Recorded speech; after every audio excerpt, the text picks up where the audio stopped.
నమస్తే, నేను Prem. Welcome to Khyati Connects. వాళ్ళు సాధారణ వ్యక్తులు కాదు, రేపటి రోజున సమాజానికి రక్షణ కల్పించాల్సిన అత్యున్నత స్థాయి ఐపీఎస్ అధికారులు. దేశం మొత్తం గర్వించే ఆ పోలీస్ శిక్షణ కేంద్రంలో ఒక కీచకుడు దాగున్నాడన్న నిజం ఇప్పుడు యావత్ దేశాన్ని ఉలిక్కిపడేలా చేసింది. తోటి మహిళా ట్రైనీ ఐపీఎస్ పైనే లైంగిక వేధింపులకు పాల్పడిన ఉదయ్ కృష్ణారెడ్డి ఉదంతం ఇప్పుడు పోలీస్ వ్యవస్థనే కుదిపేస్తోంది. విచారణలో బయటపడుతున్న భయంకరమైన నిజాలు అతడు రక్షకుడా లేక నరరూప రాక్షసుడా అని అనుమానాలను రేకెత్తిస్తున్నాయి. అసలు అకాడమీలో ఏం జరిగింది, ఆ కీచకుడు మహిళా అధికారిపై చేసిన ఆకృత్యాలేంటి అనేది ఇవాల్టి పాయింట్ ఆఫ్ వ్యూలో చూద్దాం.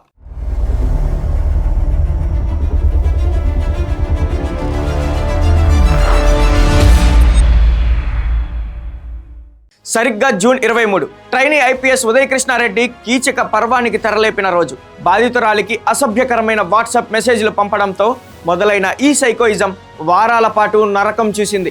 తోటి ట్రైనీలందరి ముందు ఆమెను కించపరిచేలా మాట్లాడుతూ సైకోలా ప్రవర్తించడం మొదలుపెట్టాడు.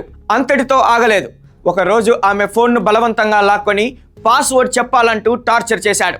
ఏకంగా ఒక మహిళా అధికారి అని కూడా చూడకుండా ఆమెను తన గదిలో అక్రమంగా నిర్బంధించి పైశాచిక ఆనందం పొందాడు ఉదయ్ కృష్ణారెడ్డి. ఇక్కడే ఈ స్టోరీలో అత్యంత భయంకరమైన నీచమైన కోణం బయటపడింది.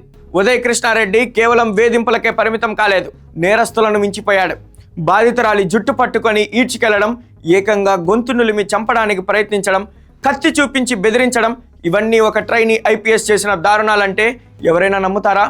అంతేకాదు, ఒక ప్రైవేట్ వీడియోను అత్యంత రహస్యంగా రికార్డు చేసిన ఈ కీచకుడు దాన్ని నేరుగా ఆ మహిళ అధికారి భర్తకే పంపి బ్లాక్మెయిల్ చేసే స్థాయికి దిగజారిపోయాడు. చివరకు జూలై 10వ తేదీన ఉదయ్ మరోసారి భౌతిక దాడికి దిగడంతో ఇక భరించలేని ఆ బాధితురాలు పోలీసులను ఆశ్రయించడంతో ఈ ఘోరాలన్నీ వెలుగులోకి వచ్చాయి.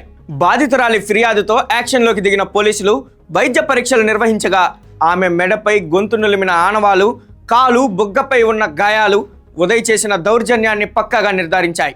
వెంటనే కఠినమైన BNS ఐటీ చట్టాల కింద కేసులు నమోదు చేశారు. కేసు నమోదు కాగానే ఈ సైకో ఐపీఎస్ ఏకంగా సోషల్ మీడియాలో ఇన్స్టాగ్రామ్ వేదికగా ఇవన్నీ అబద్ధాలు అంటూ ఒక పోస్ట్ పెట్టి తన ఫోన్ స్విచ్ ఆఫ్ చేసి పరారీ అయ్యాడు. చివరకు 4 ప్రత్యేక బృందాలతో అణువణువు గాలించిన పోలీసులు మిర్యాలగూడ సమీపంలో ఈ కీచకుడిని పక్కా స్కెచ్తో అదుపులోకి తీసుకున్నారు. వెంటనే ఉస్మానియా ఆసుపత్రికి తరలించి వైద్య పరీక్షలు పూర్తి చేసి కోర్టులో హాజరుపరిచారు. చూశారుగా, శిక్షణలో ఉన్న ఒక ఐపీఎస్ అధికారి చేసిన అరాచకం ఎలా ఉందో. అత్యంత కట్టుదిట్టమైన భద్రత ఉండే పోలీస్ అకాడమీలో అది ఒక మహిళా ఐపీఎస్కే రక్షణ కరువైతే ఇక సామాన్య మహిళల పరిస్థితి ఏంటి? కాకి డ్రెస్ వేసుకునే అర్హత కూడా లేని ఇలాంటి క్రిమినల్స్ వ్యవస్థలోకి ఎలా వస్తున్నారు? ఈ ఆరోపణలు కోర్టులో రుజువైతే గనుక దేశ చరిత్రలోనే అత్యంత దిగ్భ్రాంతికరమైన, సిగ్గుచేటుగా మిగిలిపోయే కేసు ఇదే అనడంలో ఎలాంటి సందేహం లేదు. దీనిపై మీ అభిప్రాయం ఏంటో కూడా కామెంట్ సెక్షన్లో మెన్షన్ చేయండి. Thank you for watching Khyati connects.